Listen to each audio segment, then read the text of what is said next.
Averaging almost 30 points, 33, almost 30 points a game, right? So his last three games, 30, 33, 33, right?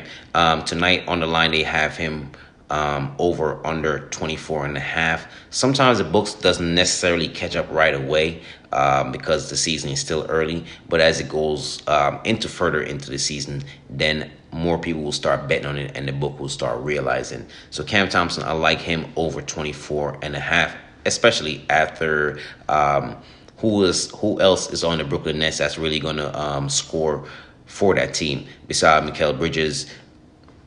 It's not really too many household name right there in terms of scoring, right? Cam Thompson over 24 and a half.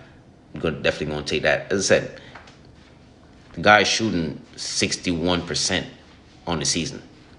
He's going to get his opportunity to cash for us, right? Next game I'm looking at, you have Denver taking on the Minnesota Timberwolves. Yes, we know the Denver Nuggets coming from last year are a champion. Made us a lot of money. I don't know about you in particular, but definitely Denver made me a lot of money. I like what they have done. I like their team building and everything that they got going on. Right. One of the guys that I'm focusing on from that game in particular will be Karl Anthony Towns. Right. So, I'm going off sample size in 3 to 5 games. Small windows, but enough to give us a perspective of what's really going on. So Karl Anthony Towns, on the line, they have him over under 7.5 rebounds. I'm actually going to take his over on rebounds because in his last 3 games, 10, 10, 10. So if you had take him for a double in his last 3 games, you actually would have cashed. He's gonna have his opportunity tonight. He's gonna play those minutes as long as he stay out of foul trouble. I don't see no reason why he shouldn't cash for us. And so far this season, he's actually averaging 11.1 rebounds per game. So we're only asking him for 8, right? Staying in the NBA, we also have the Chicago Bulls taking on the Dallas Mavericks tonight. And Luka just have been absolutely sensational. They call him Luka Magic, right? He actually lead the NBA in terms of points per game. He's averaging 39 points per game so far. Last couple of games, everything above 30. So we're looking at 33, 49, and 45 points for Mr. Luka Doncic as well. And if you guys pay attention to the box score, he's actually been averaging almost a double-double. He got a couple double-doubles in that span, right? But he's actually averaging a double-double. Do a little sprinkle on a triple-double as well. So Luka in that matchup, Chicago, yes, Zach LaVine and DeMar DeRozan is still there, but sometimes those guys can be inconsistent. DeRozan more so than Zach LaVine. Zach LaVine coming off a really good game. But nothing to take away from what they got going on. I just don't feel as though they have enough to beat Dallas at home. Throughout the season, any team can win. There's definitely nothing that's absolutely guaranteed. But with Kyrie Irving still being there for Dallas, with Luka being there and playing the way that he's playing, I don't think that's going to stop tonight. I look for him to continue that. And by him averaging 39 points, leading the league in points per game, right? For a same game parlay, if you're going to do anything with a Dallas, I'll actually take Dallas money line with Luka plus 25. Depends on your sports betting book. That definitely going to be too high. So Luka 30 plus points with the Mavericks to win, right? We seen last game against the Brooklyn Nets where he had to will his team to the victory. If it comes down to it, then I believe that Luka will actually make that final play. Definitely don't believe that it comes down to it, but nonetheless, Luka Doncic 30 plus points with the Mavericks to win. All right. Setting our sights on the NHL, so we're looking at hockey. You got a few games. On tonight, but one in particular would be the Colorado Avalanche, which is my favorite team from hockey, dating back from last season. Tremendous road record, good home record, along with the Boston Bruins. The Boston Bruins are not playing tonight, of course, but Colorado coming off their road trip in which they lost their last two games, right? So they was on the road. The last two games that they played, they didn't win, right? But coming back tonight at home versus the St. Louis Blues, right? I think all that foolishness stopped right here. I don't see Colorado losing three games in a row, not because they can't lose 3 games in a row, just because of the quality players that they have, such as Nate McKinnon. Also, Ryan Johansson, which is one of the guys I'm going to target tonight for shots on goal. I know Colorado money line, it's a minus 230. Can be higher, could be less, based on your sports betting book. You know, you do have a lot of different sports out here as sports betting books as well. But Johansson, he's one of those guys. It's like when you're working for a company, you got a promotion, right? They done gave you like a $50,000 bonus raise, hypothetically.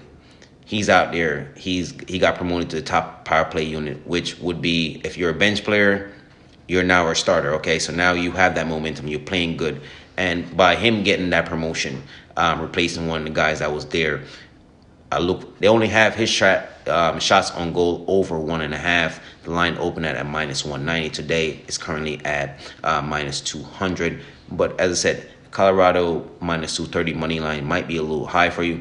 But if Colorado get up in this game, St. Louis, just as the NHL they normally do, St. Louis Blues, I would say anywhere between 3 to 5 minutes left in the third period, they would actually pull their goalie if they're down, which would allow Colorado to actually get a run line play. So a small sprinkle on Colorado run line, money line with Ryan Johansson over 1.5 shots on goal. I will give you McKinnon or one of those other top player on those team, but their shots on goal. Not that I say they won't get it, but I believe that the book is actually sleeping on Johansson, which have covered in his last 5 games. He have covered this line all the way. All right. So in the last 5 games, it have not been a game where he haven't got more than 2 shots on goal, including the last 3.